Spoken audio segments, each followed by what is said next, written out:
Hi students, आज हम यहाँ पे डिस्कस करने जा रहे हैं करंट, इलेक्ट्रिसिटी, विद्युत प्रवाह। करेक्ट। इसके जितने भी बेसिक टर्मिनोलॉजी है उसको हम वन बाय वन कितने कॉन्सेप्ट इसमें क्लियर हो सकते हैं वो देखने का ट्राई करेंगे। करंट इलेक्ट्रिसिटी में अगर हम स्टार्टेड करें तो फर्स्ट टॉपिक हम यहां पे ले सकते हैं इलेक्ट्रिक करंट, मतलब कि विद्युत प्रवाह।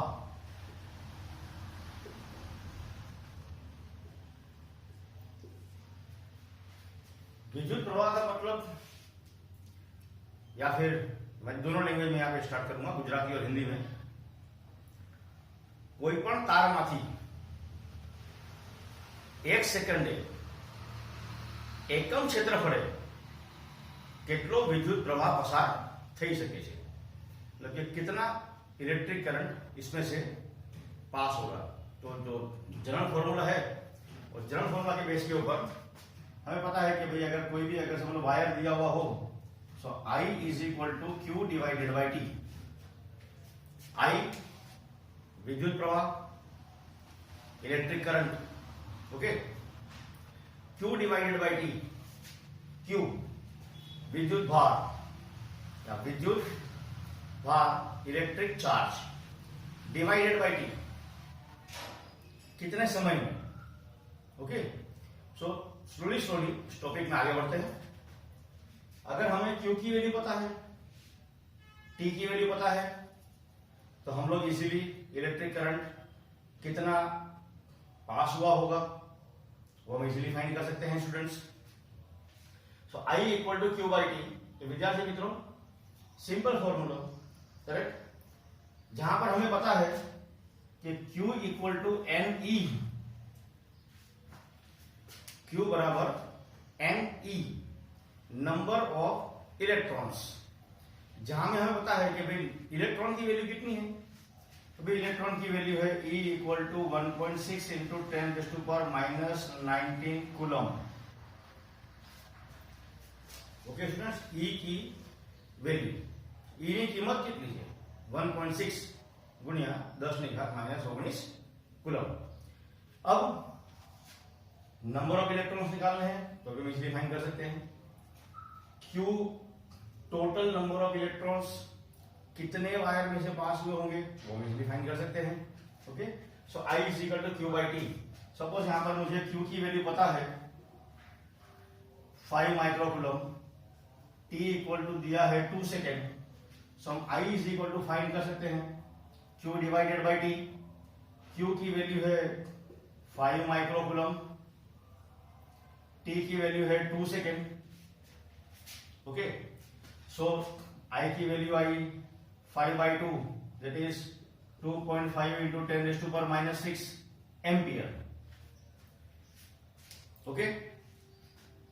अब micro ampere, milli ampere, correct, self ampere, हम यूनिट वाइज, एकम वाइज सबके सब वैल्यू पुट कर सकते हैं। So I equal to 2.5 into 10⁻⁻6 ampere. It's a simple question. लेकिन जनरली हम यहां पर ये देखते हैं कि भाई I equal to d q divided by d T.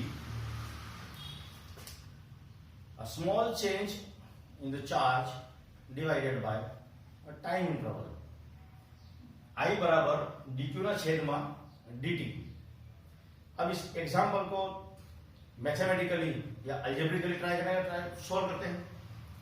Suppose अगर मुझे Q इज इक्वल टू दिया हुआ हो 3t² प्लस 5t प्लस 7 और t इक्वल टू जब 2 सेकेंड हुआ हो तब इलेक्ट्रिक करंट कितना पास हुआ होगा। स्टूडेंट देखिए यहां पर I equal to d q by d t. D q by d t का मतलब है विकलन, विकलन का मतलब derivative, correct.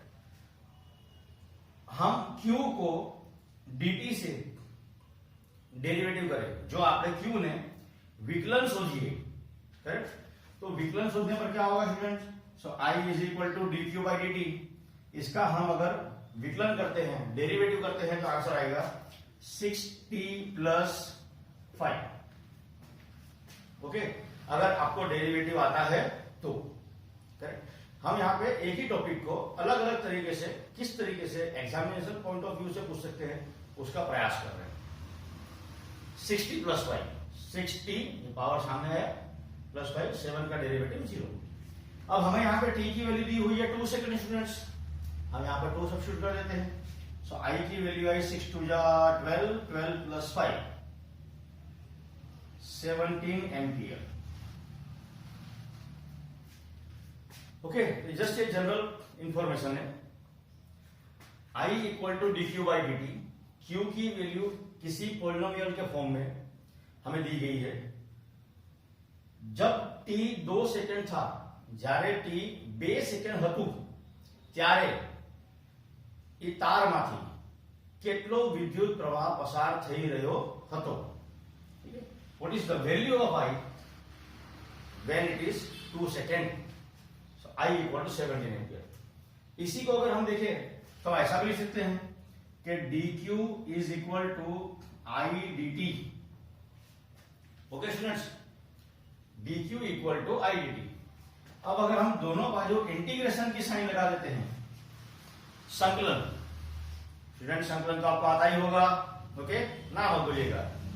So integration dq equal to I dt। अब इसमें इंटीग्रेशन dq का मतलब q हुआ, इंटीग्रेशन I dt। अब suppose example point of view मुझे I की वैल्यू दी हुई हो 2q स्क्वायर या 3q square plus 4q plus 5, तो स्टूडेंट्स ये वैलिड नहीं है। क्यों वैलिड नहीं है?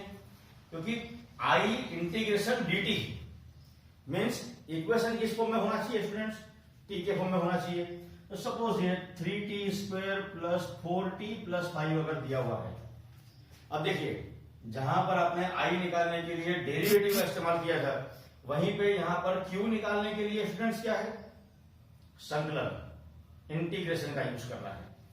तो 3t square plus 4t plus 5 अगर हम सब्स्टिट्यूट करते हैं तो आएगा q इक्वल टू इंटीग्रेशन, और मैं यहां पे जोड़ देता हूं जब समय t इक्वल टू 1 से लेकर के t इक्वल टू 3 सेकेंड था, मतलब कि इस ड्यूरेशन 1 सेकेंड से 3 सेकेंड तक, 1 सेकेंड से 3 सेकेंड સુધી જ્યારે વિદ્યુત પ્રવાહ પસાર થયો ત્યારે કેટલા વિદ્યુત ભાર એના પર હશે? Correct? What is the value of q when the time is goes from 1 second to 3 second? So it is 1 2 3 3t square plus 4t plus 5 dt। મેથ્સના student માટે તો ચલો ઠીક છે સંકલન વિકલન, પણ ફિઝિક્સના ભૌતિકના વિદ્યાર્થીઓ જે બાયોલોજી લીધા હોય છે એ પણ ધ્યાનથી જોજો। 3t square plus 4t plus 5 dt ने अपन संकलन करवाना है। अब संकलन कैसे करते हैं? पावर बढ़ा के डिवाइड में उसी पावर को लिखते हैं, basic knowledge. So q is equal to हो जाएगा 3t cube by 3 plus 4t square by 2 plus 5t, जहां समय दिया हुआ है 1 से लेके 3 सेकेंड।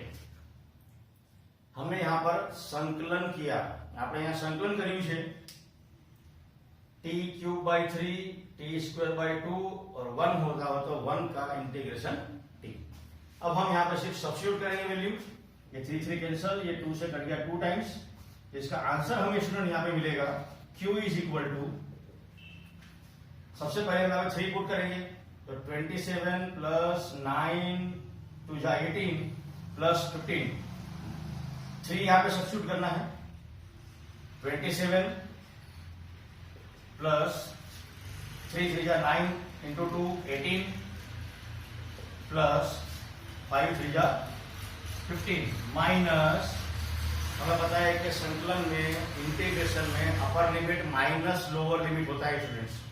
तो लोअर लिमिट यहां पे सब्स्टिट्यूट कर दें, लोअर लिमिट है यहाँ पे 1, तो 1 plus 2 plus 5, 1 plus 2 plus 5, 27 plus 18 plus 15 students कर सकते हैं इजीली कैलकुलेटर के थ्रू। तो 15 प्लस 5 10 0, देखिए 7 और 8 15, 15 5 20, 2 3 4 5 6, 60 minus 5 6 7 8, 60 minus 8, that is 54 coulomb. Okay students, just हमने ये करंट के तीनों एग्जांपल सोल्व किए। जब I is equal to Q by t हो, Q और T पता हो तो हम I फाइंड कर सकते हैं। ओके, જ્યારે આપણને I અને T ની કિંમત આપેલી હોય તો આપણે Q ફાઇન્ડ કરી શકીએ છીએ, પણ વિકલનના ફોર્મમાં જો સમ સોલ્વ કરવો હોય અને પોલિનોમિયલના ફોર્મમાં સમ આપેલો હોય સમીકરણ, ત્યારે આનું વિકલન કરીને આપણે જવાબ કાઢી શકીએ છીએ I ની કિંમત। करेक्ट। जो हम लोगों ने 11 स्टैंडर्ड में वेलोसिटी मतलब कि वेग प्रवेग शोधवा માટે આપણે કાઢી હતું। ओके स्टूडेंट्स, देन अगर इसको इंटीग्रेशन बेस सॉल्व करते हैं तो जब 1 सेकंड से 3 सेकंड तक जब दिया हुआ हो तब ये संकलन निकाल के हमने Q की वैल्यू फाइंड की। Okay, 54 second. तो ये बेसिक नॉलेज है कि भाई किसी तार में से कितने समय के अंदर कितने चार्जेस एकम सेकंड में एकम समय में एकम विद्युत भार में કેટલો વિદ્યુત પ્રવાહ પસાર થયો હશે। તો यहाँ पर 3 દાખલા આપણે ઇઝીલી સોલ્વ કરી શકીએ છીએ। જેઈ નીટ ગુજસેટ બોર્ડ જે પણ હોય એના માટે બધું ઉપયોગી છે। ઓકે, હવે થોડું આગળ વિચારીએ મીન્સ જ્યારે કોઈ તાર આવી રીતે આપેલો હોય ને વાયર આપેલો છે, આ વાયરમાંથી વિદ્યુત પ્રવાહ પસાર એ જ રીતે થવો હોય ત્યારે ક્ષેત્રફળ ઇમ્પોર્ટન્ટ છે। ક્રોસ સેક્શનલ એરિયા, તારનું પૃષ્ઠફળ, જ્યાંથી વિદ્યુત પ્રવાહ લંબ રીતે પસાર થઈ રહ્યો છે ત્યારે આપણે આને વિદ્યુત પ્રવાહ ઘનતા करंट डेंसिटी वर्ड का इस्तेमाल करेंगे। Current density. अब यहां पर करंट डेंसिटी का मतलब हमेशा लेंगे J equal to I divided by A area. किसी पर्टिकुलर क्षेत्रफल में से कितना इलेक्ट्रिक करंट पसार हुआ। Okay students, so J equal to I by A। अब इस एरिया में देखिए ये एग्जैक्टली वायर यहाँ पे पर्टिकुलर नहीं है, यहाँ से जितना भी विद्युत प्रवाह पसार हो रहा है वो कितना होना चाहिए। अब इस A के बदले so J equal to I divided by delta A cos theta, यहां पर सब्स्टिट्यूट हुआ। इसे इस तरीके से ड्रॉ कीजिए। स्ट्रेट है, theta is equal to 90 degree. Wire में से करंट परपेंडिकुलरली अगर पास हो रहा है, हम यह वायर की लंबाई का पृष्ठफल मतलब नहीं देख रहे हैं, वरना तो नलाकार सिलेंडर हो जाएगा। हम क्रॉस सेक्शनल एरिया का मतलब स्टूडेंट देखिए ये है cross sectional area, circle. Correct, ये सर्कल है फिलहाल हमारे लिए, ये एरिया हमें नहीं देखना है, ये एरिया तो सिलेंड्रिकल हो जाएगा। Wire is in the form of a cylinder. यहां से देखिए ये पार्ट अगर कट है तिरछा तो कितने डिग्री के ऊपर कट है, वहां से अगर इलेक्ट्रिक करंट पास हुआ तो कितना होना चाहिए। सो हम यहां डिसाइड करते हैं कि विद्युत प्रवाह घनता, करेक्ट, करंट डेंसिटी डिफाइन हो सकती है। करंट डेंसिटी जिसको हम रिप्रेजेंट करेंगे J से। So J equal to I by, तो J equal to I divide by delta A cos theta, जहां पर स्टूडेंट I का मतलब वही है Q बाई T। करेक्ट, उसे अभी साइड में रखिए। डेल्टा A कॉस, अगर मुझे थीटा की वैल्यू पता है, मुझे एरिया की वैल्यू अगर पता है तो मैं करंट डेंसिटी इजीली फाइंड कर सकता हूं। Suppose example point of view, किसी वायर में थीटा की वैल्यू अगर 60 डिग्री दी हुई है, डेल्टा ए आपको 3 मिलीमीटर स्क्वायर दिया हुआ है और करंट की वैल्यू अगर 5 मिली एम्पियर है तो करंट डेंसिटी कितना होना चाहिए। ओके, यहां से वायर में से विद्युत प्रवाह घनता कितनी होनी चाहिए, कितनी होनी चाहिए। So J is equal to I 5 into 10 raised to power minus 3 milliampere, delta A 3 into 10 raised to power minus 3 square millimetre square है, तो यहाँ पे कम से कम क्योंकि मिलीमीटर से मीटर करने के लिए 10⁻³ और एक 10⁻³ डायरेक्ट डेल्टा दिया हुआ है, तो हम यहाँ पे 10⁻⁻6 लिख सकते हैं into,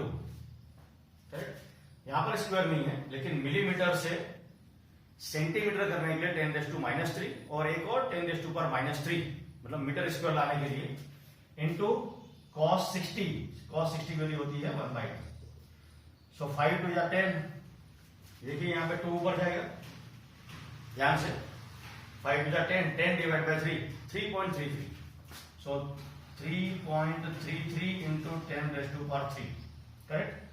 I/A that is ampere per metre square. Student यहां पे इस तरीके से हमें J की वैल्यू, करंट डेंसिटी की वैल्यू मिल सकती है। अब आप घनता शब्द का इस्तेमाल कर सकते हैं। घनता क्या है, 11 में हमारा पाठ पढ़ा हुआ है। कम जगह होगी और नंबर ऑफ पर्सन उतना ही हो तो डेंसिटी ज्यादा होगी, बड़ी जगह हो उतने ही पर्सन अगर हम लिए जाए तो नेचुरली यहां पे डेंसिटी कम होगी। लेकिन J को अगर वायर का डायमीटर छोटे से बड़ा या बड़े से छोटा, देखते हैं कि भाई जीबी की तरफ से या इलेक्ट्रिसिटी बोर्ड की तरफ से जो वायर आता है वो बड़ा होता है, उसके बाद जब वो वायर पोल से लेकर के हमारे घर तक मीटर तक आता है तो उसकी साइज थोड़ी कम होती है, उसके बाद जब वो वायर हमारे घर में इलेक्ट्रिसिटी में यूज होता है तो उससे भी कम होता है।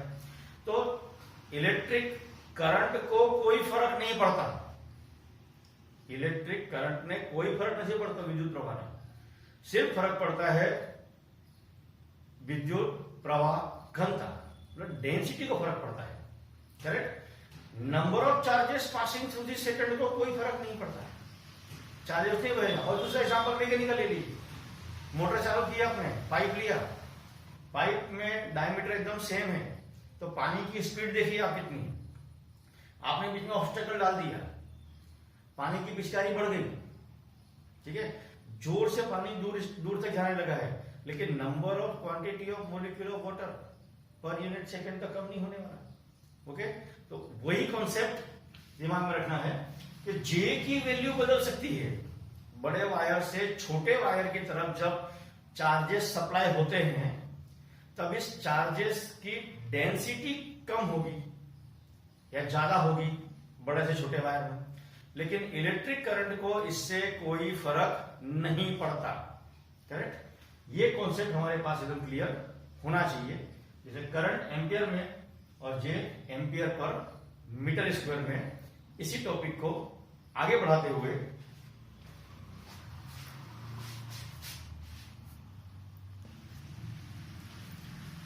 स्टूडेंट्स, करंट डेंसिटी के बाद हम ओम्स लॉ पे आ जाते हैं।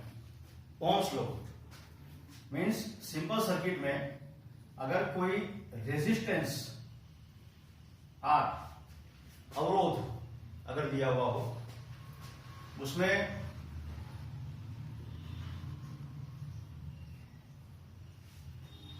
कितना विद्युत प्रवाह पसार हुआ होगा वो चेक करने के लिए एमीटर सीरीज में, एमीटर ने આપણે શ્રેણીમાં લગાવવાનું છે और हमने यहां पे अगर बैटरी सप्लाई कर दी है V वोल्टेज या E, करेक्ट, की दिया हुआ है और इसके पैरेलल में लगाना है वोल्टेज, वोल्ट मीटर।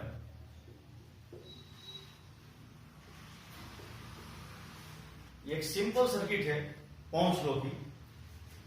जो करंट मेजर करना है तो एमीटर श्रेणी में लगाना है, the ammeter is always connected in series और voltmeter is always connected in parallel.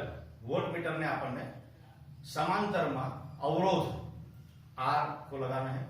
अब रेजिस्टेंस का मीनिंग हमको पता है स्टूडेंट्स, जो करंट को रोकने का काम करता है। तो अकॉर्डिंग टू ओम्स लॉ हमें पता है कि भाई R is equal to V divided by I। The ratio V by I is called as a resistance. The unit is ohm. So resistance, अब बायोलॉजिकल मीनिंग में और फिजिक्स लैंग्वेज में resistance का मीनिंग अलग है। रेजिस्टेंस पावर का बढ़ना, कहीं पे अच्छा है कहीं पे कम। R equal to V by I ohm, so अगर हमें वोल्टेज और करंट की वैल्यू अगर पता हो तो हम पता लगा सकते हैं कि रेजिस्टेंस की वैल्यू कितनी होनी चाहिए। ओके स्टूडेंट्स, सिंपल सर्किट है ओम्स लॉ की, this is called is Ohm's law की। प्रेस करें, यहां पे हम चेक करें कि भाई टोटल वोल्टेज रेजिस्टेंस के ऊपर कितना ड्रॉप हुआ होगा। अगर एक रेजिस्टेंस है तो V की वैल्यू पता है, I की वैल्यू हमें एमीटर से पता है, वोल्टमीटर की वैल्यू अगर हमें पता है तो हम R की वैल्यू इजीली फाइंड कर सकते हैं। So it's a simple question, तो यहाँ पे उसका एग्जांपल देने की जरूरत नहीं है। लेकिन किसी भी सर्किट में सिर्फ एक रेजिस्टेंस नहीं होता, करेक्ट। या तो रेजिस्टेंस सीरीज में या रेजिस्टेंस पैरेलल में। ये रेजिस्टेंस जो हमने यहाँ पे आर बनाया है सिंपल फॉर्मेट में है।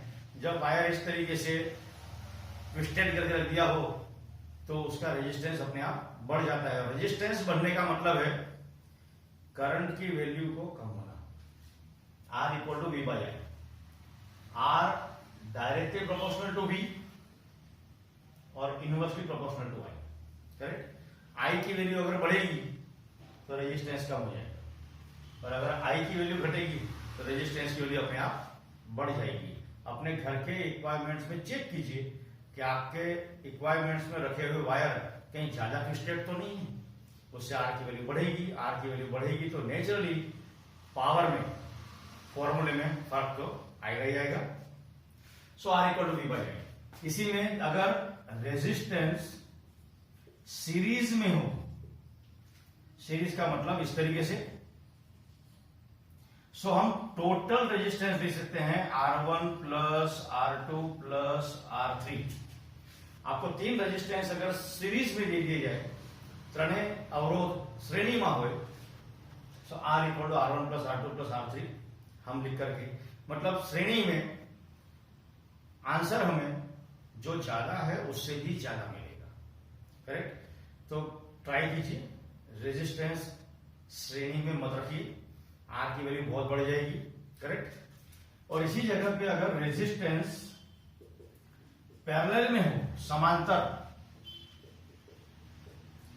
समांतर का मतलब स्टूडेंट हम इस तरीके से डायग्राम बना देते हैं, इसका भी यहां पे कनेक्शन किया हुआ हो। पैरेलल में अगर रेजिस्टेंस रखे हुए हैं तो इसका मीनिंग है कि resistance 1 by R equal to 1 by R1 plus 1 by R2 plus 1 by R3, correct. ये हमने 9th या 10th स्टैंडर्ड में हमने ये पढ़ा है कि पैरेलल कनेक्शन में R की वैल्यू जो छोटी होती है उससे भी छोटी मिलती है। Okay, so 1 by R equal to 1 by R1, 1 by R2, 1 by R3। तो ओम्स लॉ के नियम के हिसाब से हम यहां पे इसे सीरीज और पैरेलल रेजिस्टेंस का कैलकुलेशन कर सकते हैं।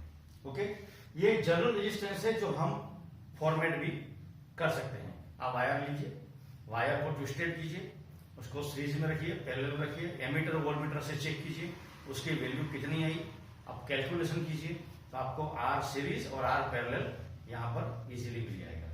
Okay, so it's a simple calculation, Ohm's law based, the value of R, the value of R in series and the value of R in parallel. इसी रजिस्टर के लिए हम एक चीज डिस्कस करते हैं, कार्बन रजिस्टर। मार्केट में carbon registers मिलते हैं सर्किट में लगाने के लिए। कार्बन रजिस्टर एक ऐसा चाइना क्ले का बना हुआ कंपोनेंट है, सिलेंड्रिकल, जिसमें दो वायर दिए हैं, उसमें प्लस माइनस से कोई फर्क नहीं पड़ता, बीच में दोनों वायर के बीच में गैप है। ये गैप तय करता है कि रेजिस्टेंस की वैल्यू कितनी होनी चाहिए, करेक्ट। चाइना क्ले का बना हुआ इस तरीके से कंपोनेंट है जिसमें हमें वैल्यू कभी भी प्रिंट आउट करके दी हुई नहीं होती, करेक्ट। आपने देखा हो, नहीं देखा हो तो ट्राई कीजिए, मार्केट से रेजिस्टेंस देखिए किस टाइप से आते हैं। वैसे हर मैन्युफैक्चरिंग कंपोनेंट के ऊपर उसकी वैल्यू लिखी होती है स्टूडेंट्स, लेकिन कार्बन रजिस्टर ऐसा है जिस पर उसकी वैल्यू कभी लिखी हुई नहीं होती। हमें कलर कोडिंग से पहचानना होता है कि उस रजिस्टर की वैल्यू कितनी है। तो हम इसका कॉन्सेप्ट एक बार चेक कर लेते हैं। एक रजिस्टर है कार्बन रजिस्टर, उसमें यहाँ पे मैंने ये 3 कलरिंग बनाई है। सिंपली आप बोलेंगे सर बेवकूफ बना रहे हैं, कलरिंग आपने बनाई नहीं है, तो ब्लैक पेन है मेरे पास, हम कलरिंग नाम दे देंगे। एक चौथा थोड़े डिस्टेंस के ऊपर मिलकर बनाया है, इसका इंपॉर्टेंस भी बहुत ज्यादा है स्टूडेंट्स, ठीक है। चेक करते हैं। हम ऐसा लिखेंगे यहाँ पे फर्स्ट, सेकेंड और थर्ड कलर, करेक्ट। और यहाँ पे लिखेंगे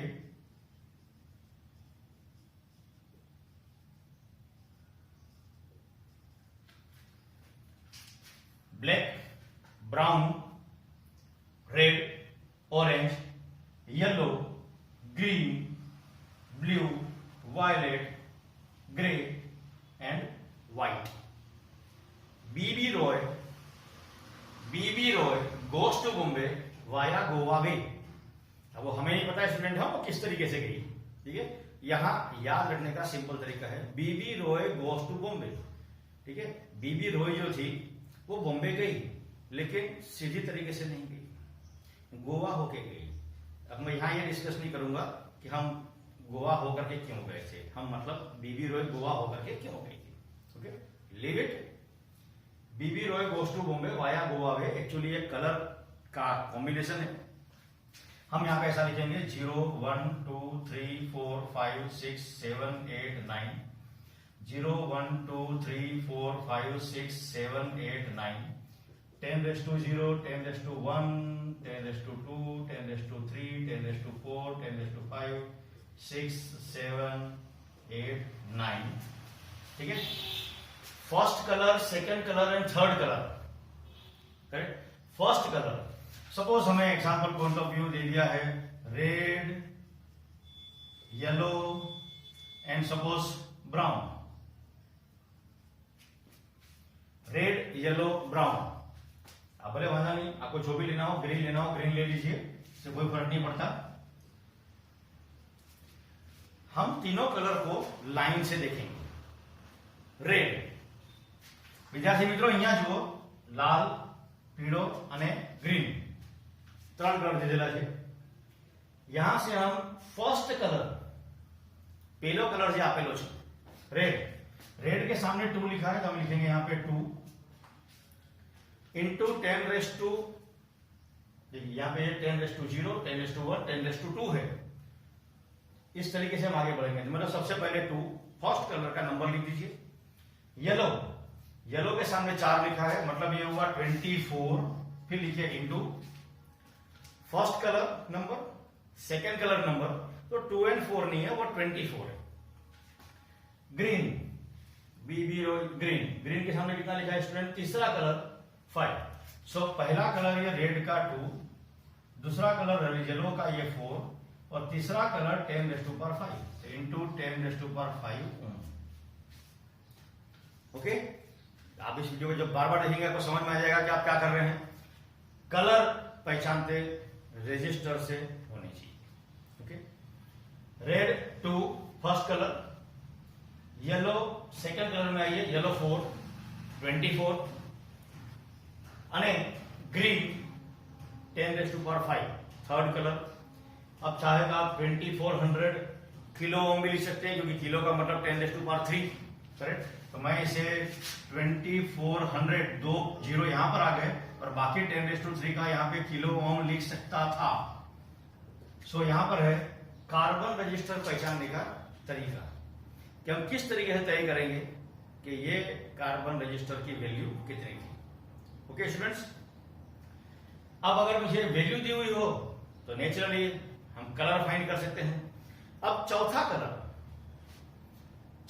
यहां पर है, अगर कोई भी कलर दिया हुआ नहीं, मतलब सिल्वर है, सिल्वर, गोल्ड, नो कलर, इस तरीके से होता है। सिल्वर कलर का मतलब है, फिर गोल्ड है, देखो silver, gold and no colour, correct. Gold का मतलब है 5%, 5%। आप 2400 का 5% निकाल सकते हैं, 2400 इंटू 5 डिवाइडेड बाय 100। एक बार माइनस कीजिए, एक बार प्लस कीजिए, करेक्ट। सब्सट्रैक्ट एंड एडिशन, उस रेंज में हम इस रजिस्टर को यूज कर सकते हैं। चौथा कलर अगर गोल्ड है तो 5%, नेचुरली अगर हमने भी 2400 इंटू 5 का 100 किया होता तो 100 किया होता 24 5 जा, करेक्ट। 24 5 जा अगर हम निकालते हैं तो यहाँ पे आंसर आता 120। हम 2400 में से 120 माइनस कर देते और 2400 में एक बार 120 प्लस कर देते हैं। तो आप अगर किसी इलेक्ट्रिक सर्किट में रेजिस्टेंस 2400 का लगाना चाहते हैं और 2400 का मार्केट में अवेलेबल नहीं है तो आप 2200 और 2520 किलो ओम का रेजिस्टेंस भी यूज कर सकते थे अगर यहां पर गोल्ड पट्टी होती तो। सिल्वर होती स्टूडेंट्स तो 10%, हम 10% आगे पीछे की वैल्यू का कोई भी कई बार ना समझौता कर लो तो भाई, लेकिन इलेक्ट्रिक सर्किट में वो कंपोनेंट रजिस्टर काम करेगा प्रॉपर तरीके से। अगर सिल्वर पट्टी दी हुई है तो आप 10% का मतलब हो गया स्टूडेंट्स 240। तो इसमें 240 एक बार प्लस कर दीजिए, 240 एक बार माइनस कर दीजिए, तो भी हमें वो रजिस्टर काम का है अपने सर्किट के लिए। नो कलर अगर दिया है, कोई कलर यहां पर है ही नहीं, तो आप 20% मार्जिन में भी मार्केट से ये रजिस्टर इसी कलर कोडिंग के साथ ले सकते हैं। लेकिन देखिए कलर कोडिंग चेंज हो जाएगी 2280, तो फिर यहाँ पे ये 22 करेक्ट 8 कलर बदल जाएंगे, लेकिन आप मार्केट में अवेलेबल नहीं है तो फिर क्या करेंगे। सो नो कलर हो तो 20%, हम इसका 20% निकाल लेंगे, करेक्ट। 480, हम इसमें से 480 एक बार माइनस करेंगे, 480 एक बार प्लस करेंगे, और वो जो रेंज है उस रेंज में कोई भी कलर कोडिंग के साथ हमें मिला। लेकिन ध्यान दीजिए 2 तो सामने है ही, मतलब पहला कलर तो रेड ही है, उसके बाद के कलर्स को हम चेंज करके वैल्यू अगर लाएंगे तो रेजिस्टेंस हमें परफेक्ट मिलेगा। ओके स्टूडेंट्स, सो ये पूरा के पूरा बेसिक नॉलेज है रेजिस्टेंस के बारे में, जनरल रेजिस्टेंस और ये कार्बन रेजिस्टेंस किस तरीके से हम इलेक्ट्रॉनिक सर्किट के अंदर में यूज कर सकते हैं। Just a minute.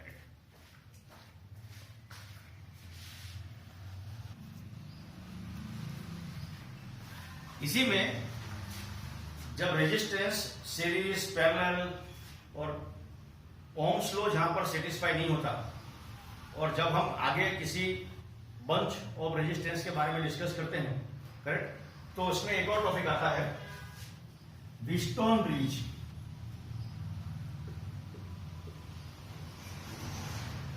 सर्किट अगर इस तरीके से दी हुई हो,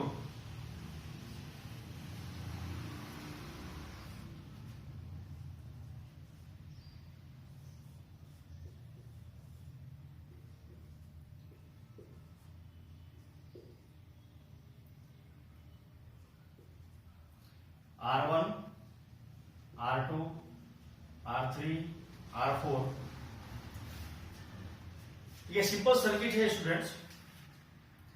2 ohm, 3 ohm, 4 ohm, 6 ohm, R1, R2, R3, R4, correct. बीच में से भी रेजिस्टेंस दिया हुआ है। रेजिस्टेंस कैलकुलेशन में करंट यहां से I पास हो रहा है, हमें यहां जो पर भी वैल्यू दी हुई है, सपोज यहां पे 10 वोल्ट दिया हुआ है, करेक्ट। अगर if R1 divided by R2 equal to R3 divided by R4 हो, ध्यान से विचार जो, R1 divided by R2 is equal to R3 divided by R4, बीच में से रेजिस्टेंस 5 ओम का दिया हुआ है, ओके। या गैल्वेनोमीटर आप यूज करो, आप एमीटर यूज करो, इन बिटवीन। अगर આ બે અવરોધ અને આ બે અવરોધનો ગુણોત્તર સરખો હશે, if the ratio of R1 by R2 equal to R3 by R4, then there will be no current pass through this resistor. ત્યારે અહીંયા વચમાંથી વિદ્યુત પ્રવાહ પસાર થશે નહીં। ये व्हीटस्टोन ब्रिज है। व्हीट का मतलब घेम, स्टोन का मतलब पत्थर, और ब्रिज का मतलब पुलिया नहीं है यहाँ पर, तो पता चला घेम पत्थर पुलिया, करेक्ट। Leave it. इसमें 2/4, 2/4 का मतलब होता है 1/2, 3/6 का मतलब है 1/2, બંનેનો ગુણોત્તર સરખો છે, तो इसमें से करंट पास नहीं होगा। अब एक सिंपल चीज दिख रही है कि ये दोनों सीरीज में है, ये दोनों भी सीरीज में है, मतलब एक R dash equal to R1 plus R3 मतलब के 5 ओम, R1 प्लस R3 5 ओम, क्योंकि यहां से करंट पास नहीं हो रहा है। और दूसरी चीज आपको दिख रही है यहाँ पे R2 प्लस R4, 4 प्लस 6 मतलब के R double dash equal to R2 plus R4 that is 10 ohm. अब अगर सर्किट देखें तो सर्किट आपको इस तरीके से दिखाई देगी स्टूडेंट्स।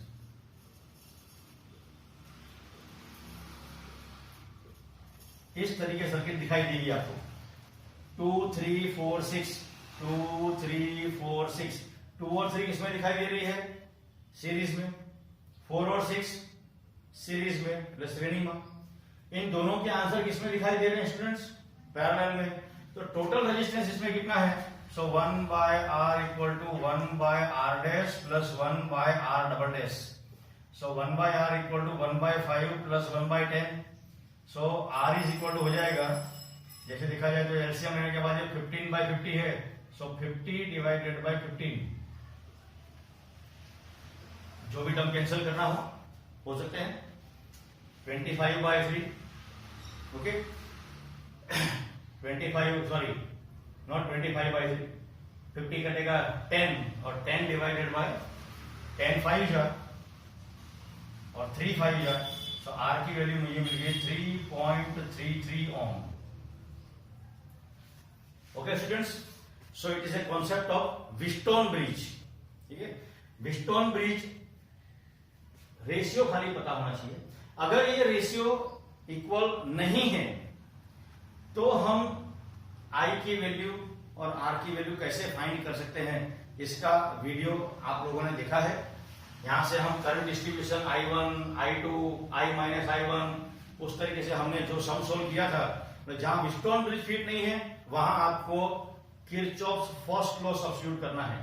किरचॉफ फर्स्ट लॉ में हम डायरेक्शन ऑफ करंट देख लेंगे एक बार, तो इसमें किरचॉफ सेकंड लॉ लगा के उसके सम सोल्व करेंगे तो हमें फाइनली करंट आई की वैल्यू मिल जाएगी। वोल्टेज हमें पता था, करेक्ट, तो वोल्टेज पता हो तो हम सब ब्रांच में से कितना कितना करंट पास किया होगा और फाइनल आर की वैल्यू भी हम लोग इस तरीके से फाइंड कर सकते हैं।